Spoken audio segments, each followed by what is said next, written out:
The victim was devoted to preserving Brazil's irreplaceable rainforest. And he paid for that, apparently, with his life. Francisco Chico Mendes was an environmental leader little known outside of the Brazilian Amazon. But his assassination by local cattle ranchers had international repercussions. They thought if they killed Chico and got him out of the way, nothing was going to happen. But it became a massive story in Brazil and internationally. Almost overnight, the inhabitants of the forest and an environmental movement struggling for wider recognition dominated headlines. By saving the Indians, one saves the forest. They're the gardeners of the forest. And within a few years, the idea of saving the rainforest became part of popular culture. This is our land! Special evening dedicated to the rainforest with Grateful Dead. Decades later, what kind of an impact did this movement have, and what lessons can we learn from it?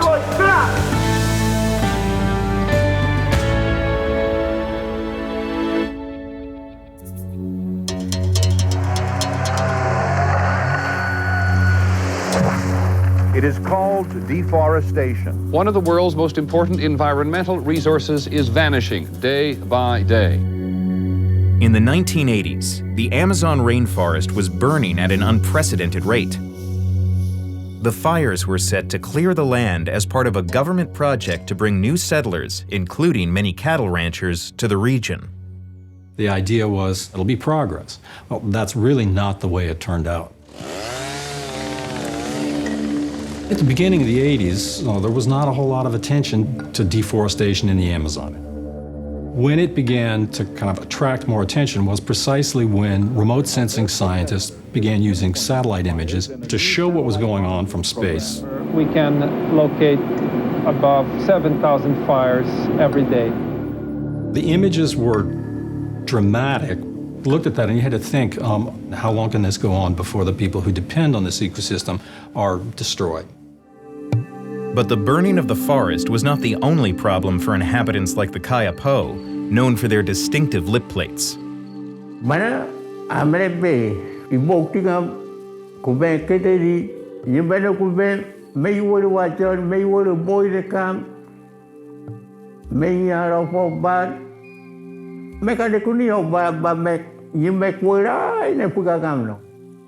Conflicts between the Kayapo and those encroaching on their ancestral land led to the killing of some 50 settlers over 2 decades. And the tribes weren't the only ones in armed conflicts. Throughout the Amazon, cattle ranchers were fighting over land with small farmers and rubber tappers, who had survived in the jungle since the 1930s by tapping latex from trees. Francisco Chico Mendes came from a family of rubber tappers. As the head of a local union, Mendes helped to improve conditions for his fellow workers while protecting their livelihood, the Amazon's trees. But his campaign to save tropical forests made him the enemy of cattle ranchers. After a series of assassination attempts, the governor of Mendes's home state stepped in and assigned him 2 armed guards. Já escapei de ataques do inimigo. Mas eu tenho compromisso moral comigo, que essa luta não posso largar, mesmo que tenha que algum dia receber balas assassinas. But on December 22, 1988, the 7th attempt against Mendes's life was fatal, triggering a media storm that spread like wildfire. The presence of bodyguards failed to protect him from gunmen police believe were working for a wealthy cattle rancher.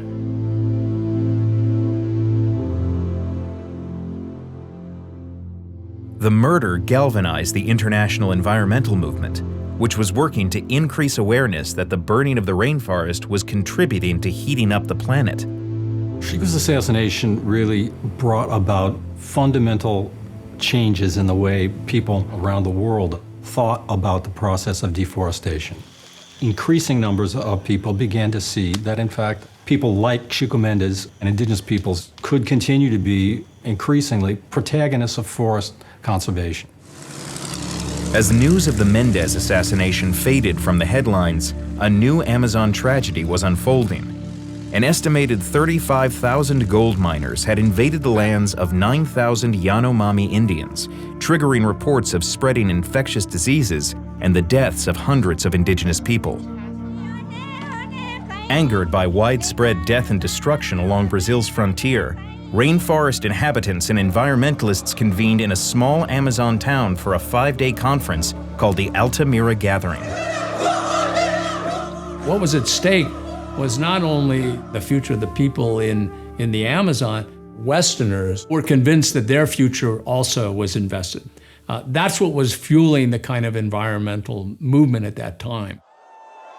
This alliance to save the forest was confronting what it believed was the Amazon's newest threat, a proposed hydroelectric dam complex that would flood 480 square miles of rainforest, displacing 9,000 Indians. And the Kayapo showed up in full warrior regalia.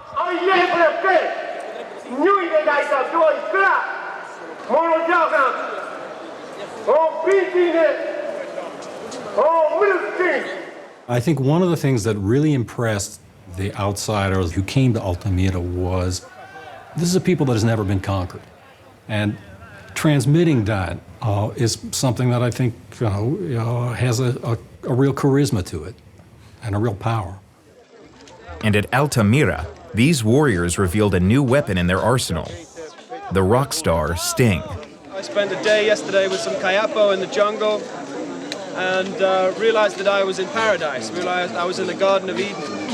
Sting used Altamira to launch the Rainforest Foundation, whose mission would be to help demarcate or establish legal boundaries around the traditional lands of the Kayapo. If the rainforest dies, then my country is in danger. We are in as much trouble as the Kayapo or the other Indians of the Amazon. We want to save the rainforest with Roundy's help. Within weeks of Altamira, World Bank funding for Brazil's dam scheme was canceled, putting the dam on hold and giving the Save the Rainforest movement its first major victory. Sting and Raoni seized the momentum of the forest gathering to set off on a global concert tour, raising money for their foundation and helping to make the rainforest a household name. We take so much for granted. We live in like a society where we are New York City, there's no vegetation. These tribes people are living, their life is the vegetation. I just want to commend you. I think it's great what you're doing.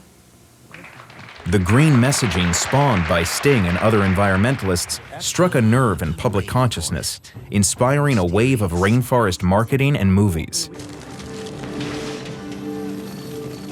Internationally and within Brazil, this growing awareness of the plight of the forest and its people helped to pave the way for an unprecedented wave of over 200 indigenous land demarcations in the 1990s. Today, about half of the Amazon is indigenous territory and protected areas.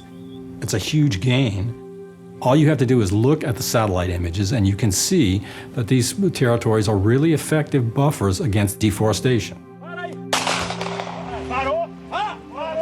In the new millennium, Brazil stepped up public efforts at environmental enforcement in the Amazon. The officers captured 5 loggers and their vehicles and reduced the rate of deforestation by 76%. By 2014, these efforts had made Brazil the world leader in the reduction of greenhouse gases. But just as Brazil began to stem the tide of deforestation, the country slipped into recession, then was rocked by the impeachment of its president. Some experts believe recent budget cutbacks are in part responsible for an uptick in the illegal clearing of the forests. But environmental groups like Greenpeace have been strengthening the impact of the conservation movement by leveraging consumers to pressure major brands to stop deforestation. Consumer-facing companies are those that have to face consumers and manage consumer expectations about the environment and climate change. So these companies are now very sensitive to the idea of consumer disdain. Take what happened after a 2009 Greenpeace report exposed the links between major brands buying leather and meat in the Amazon and the deforestation practices of their suppliers, cattle ranchers. Retailers such as Nike, Adidas, and Timberland, as well as Walmart, Gucci, and Louis Vuitton, responded to this pressure resulting from those reports. Today, many of the leading companies in Brazil supplying products to global brands use satellite surveillance of individual ranchers to certify that cattle suppliers are adhering to Brazil's environmental laws. Tudo evoluiu, né? O produtor hoje ele é mais esclarecido em termos de preservação, e hoje existe a nossa participação no mercado internacional. Nós sabemos que você tem que estar ambientalmente correto. While some ranchers try to evade these new restrictions, research conducted by Holly Gibbs and others has revealed that almost half of the cattle ranchers in the Amazon have adopted sustainable practices, reducing deforestation. That basic insight, which goes back to Chico Mendes, has become commonplace.